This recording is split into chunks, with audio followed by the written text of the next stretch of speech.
Hibachi steak, signature sushi, teriyaki chicken. You know you've always wanted to try the real, authentic taste of Japanese cuisine in a relaxing, traditional Japanese restaurant. But what will the kids eat? Ikeban also serves kid-friendly entrees like chicken nuggets and fries. So whether you would like to enjoy a full dinner or just a glass of wine and sushi, come on out to Ikeban Japanese Steakhouse. Conveniently located in the Center Stage Shopping Center on Memorial Boulevard. Come out and have your taste buds awakened by an authentic hibachi chef. Did you see him riding through Robertson County today? He said his name is Todd Lawrence Mishler, but his friends call him Doc. The 78-year-old told us that he'll be preparing to go to his 60th class reunion pretty soon. He didn't tell us whether or not he was going to ride a horse to that or not, but we did catch up to him on horseback as he was coming through Greenbrier. The Doc has been riding crisscross across the country for a long time, and he has a very special message. Where are you headed? I'm headed for 60 miles east of Chicago. My baby sister has got a birthday coming up June the 13th, so it'll be kind of nice to be there for her birthday. How long have you been on the road? Well, I left Shota, Montana June the 16th of 2002. Had to ride to Washington, D.C. by way of California. Once I got there in Washington, D.C., trained horses in Maryland for 3 years, got bored with that, so then I rode upstate New York to the Catskill Mountains, that address on the letter I gave you. Stayed there for 3 years, broke my pelvis, and they said, the brothers said, well, it looks like you ain't riding anymore. I said, listen, whether I ride anymore or don't ride anymore is up to God, not up to you or me. Talk to me later, it's a moot point. Well, later they shipped my horse to Florida, so I rode out of there March 14th, 2011, rode upstate New York to the Catskill Mountains.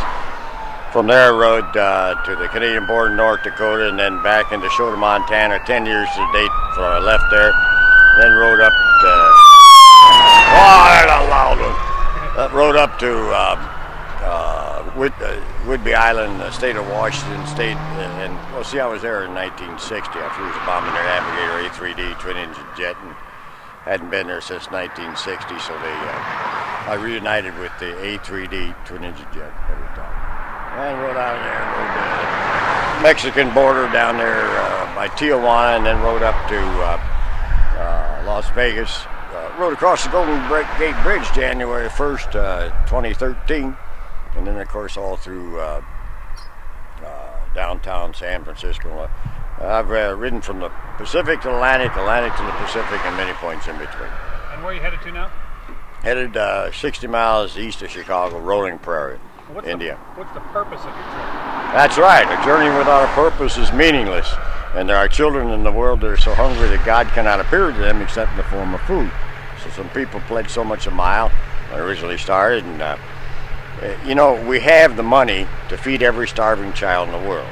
The question is, when will the Pope sell the Vatican and give the money to the poor? The LDS Church, I rode around the Mormon Church there in Salt Lake City, Utah, and the temple and all, and sell the temple and give the money to the poor. Well, the Deseret News, Jeff Allred said he agreed the Mormons, they have a net worth of $50 to $70 billion.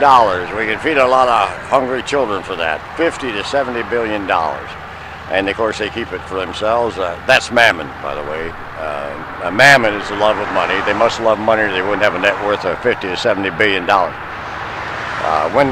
But he said the problem is, Doc, the Mormon Church owns the Deseret News, so it naturally wasn't able to print anything on that. But you see, it's not the way that is lacking. It's not the way. We have the way to feed every starving child in the world. It's the will that's lacking. And I just want to point out that's what the good news is. The good news that the Lord has provided man with everything they need, the ability to feed all the starving child in the world. Unfortunately, the devil stole it and gave it to the organized religions. Religion has become the big business, and that's a worldly way. I understand that. That's the way it is in the world. That's why Jesus said, "My kingdom is not of this world." Thank you. Why do you have 3 horses? It's a lot of people ask that. See, this horse is packing. That's my pack horse today. I trade off, and tomorrow I'll ride her and pack Charity. And every third day, a horse has a day off. Now you need a fresh horse. That's important to have a fresh horse because you might want to rob a bank along the way, you see. So you always need a fresh horse. And I find riding across the country, I distribute the weight among 3 horses. That way they don't get saddle sores, and it works out best with 3 horses rather than, and of course if you just got one, how are you going to carry your tent and a sleeping bag? And of course I do all my farrier work. I carry my own shoes to change around and all that sort of thing. Any trouble with law enforcement or any cities? All across the country, the police have been there to serve and protect. It's wonderful. I could not make it without the individual kingdom Christians across the land. It's renewed my faith in the human race. People want to give, people want to help. It's not what you see on TV where everybody's killing everybody. As I say, the police have always been there to serve and protect. They get complaints, and of course they have to check it out. And 100 years ago, horse carried man all over this country. 100 years ago, when the horseless carriage came to town, it scared the horses. So the federal government passed a law where horse has first right-of-way. Well, that's still on the books. By federal law, horse has first right-of-way. And of course, federal law trumps state, local, county, and all that sort. I don't tell them that. That's their territory. I said, can you help me? I rode across, like I say, the Golden Gate Bridge January 1st, 2013. The police were there. I said, you were told not, you couldn't ride across. Well, who told me anyway? Nobody wanted to play the bad cop, so they ended up getting their pictures taken on the horses. And then they set me up at the mounted horse barns down at the bottom of the Golden Gate Bridge there, and lo and behold, there was Eric. He was at the mounted horse barns in Washington, D.C. in 2004 when I stayed in Washington, D.C. at the mounted horse barns. All across the country, the police have been there to serve and protect. I could not make it without their individual help. But when you think about it, Lewis and Clark couldn't make it without the help and support of the natives along the way. Sacagawea, different native tribes, Native Americans. Well, I couldn't make it across the country without them. Just different natives. I rode through the Navajo Nation. That's northern Arizona, southern Utah. Hadn't rained for 2.5 years. Very sparse. But there's range horses there, and those range horses know where to get food. And I couldn't find food, but I couldn't find water. But I put the reins on the saddle horn, and Chief Free Spirit would take me to water. Horses know where the water is. Chief Free Spirit's, of course, got the age where he thinks he knows more than I do, and oftentimes he does.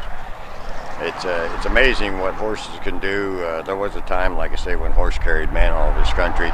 Now it seems like man carries horse all over this country. Most horses have more miles in the trailer naturally they do on the trail. But again, I've become the man, the little boy I was, always wanted me to be. I remember as a little boy, it was a dream to ride across the country on horseback. And I've met a lot of people the same way. I rode through Nashville here. And I rode. How was it going through Nashville? Oh, wonderful! A lot of people, a lot of nice people. I rode for Roy Harper.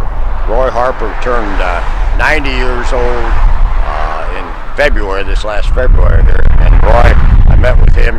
Roy Harper was an old-time singer. He sings cowboy songs before electric guitar and all that sort of thing, and before rock and roll and all that. Real cowboy songs. That's where Roy is. I met with him. And we yodeled together a little bit and sang some old.